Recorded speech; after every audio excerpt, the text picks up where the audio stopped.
এক সময়ের কথা, একটি গ্রামে এক গরিব কৃষক বাস করত। তার জীবনের সবকিছু নির্ভর করতো একটি গরুর উপর।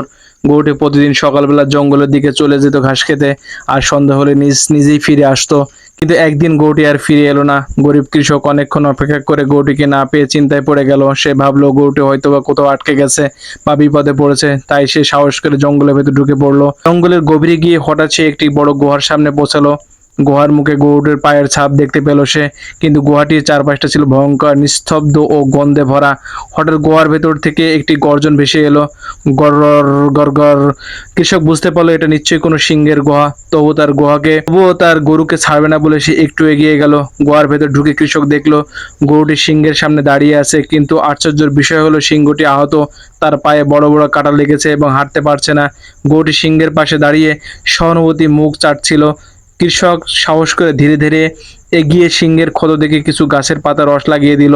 সিংহটি আশ্চর্য হলো, তাকিয়ে রইল, কিন্তু কিছুই করলো না, যেন বুঝে ফেললো যে এই মানুষই তার উপকার করছে।